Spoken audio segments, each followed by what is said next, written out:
ধন্যবাদ প্রভু, তোমার প্রশংসা করি, তোমার গৌরব করি। স্বর্গের মহান রাজা, তোমায় ধন্যবাদ করি। তুমি সেই ঈশ্বর প্রভু, যে আমাদেরকে সেই অন্ধকার জীবন থেকে আলোকিত জীবন দিয়েছো। কেউ ছিল না এই জীবন দেওয়ার বাবা, কারণ কেউ পাপীদের জন্য নেই, একমাত্র তুমি, যে বলেছো আমি ধার্মিকদের জন্য নয়, পাপীদের জন্য এসেছি। আজ তোমার জন্যই তো এই জীবন পেয়েছি প্রভু। তোমার অনুগ্রহে তো নতুনভাবে বাঁচতে শিখেছি প্রভু। তাই আর চাই না মন্দ স্বভাব নিয়ে চলতে, সে পাপের জীবন নিয়ে চলতে। কিন্তু এখনো চাই বা না চাই, আমরা আরো অনেক ভুল করে ফেলি বাবা। তাই তোমাকে আমি আহ্বান করি সদা প্রভু, বাহিনীগণের ঈশ্বর, আমাদেরকে ওই পাপের জীবন থেকে সম্পূর্ণভাবে ফেরাও। যখন তোমার হাত ধরেছি যেন তোমার ইচ্ছা অনুযায়ী জীবনযাপন করতে পারি, কখনো কোনো মন্দতার সঙ্গে যেন কম্প্রোমাইজ না করি প্রভু। তাই হৃদয় দিয়ে তোমাকে ডাকি আর বলি, হে সদা প্রভু বাহিনীগণের ঈশ্বর,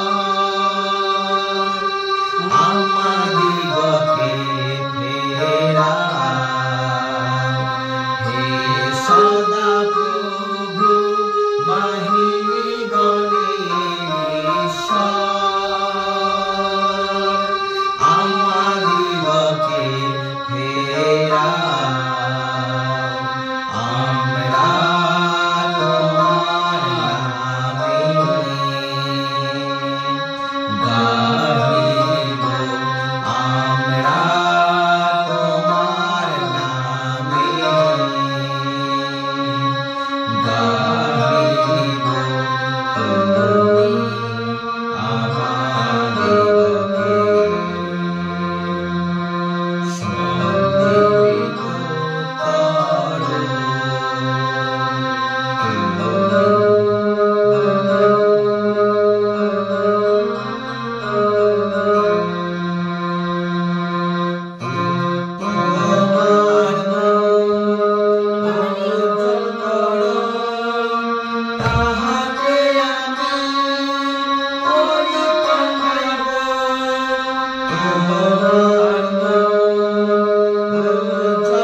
হ্যাঁ প্রভু, তুমি আমাদেরকে সঞ্জীবিত করো বাবা। আজকে চাই তোমার হাতটা ধরে সারাটা জীবন তোমার সেই দেখানো পথে চলতে, কারণ তুমি চাও না যে আমরা বিনষ্ট হই। তুমি কত আশা নিয়ে প্রভু এই পৃথিবীতে, এই ধরাধামে এসেছো আমাদের জন্য। নিজেকে নত করেছো, নিজেকে প্রভু দাস স্বরূপ করেছো, স্বয়ং ঈশ্বর হয়ে তুমি শিষ্যের পা ধুয়ে দিয়েছো, শুধুমাত্র আমাদের জন্য, যাতে আমরা বিনষ্ট না হয়ে যাতে অনন্ত জীবন পাই। তাই তো প্রভু হৃদয় দিয়ে বলি,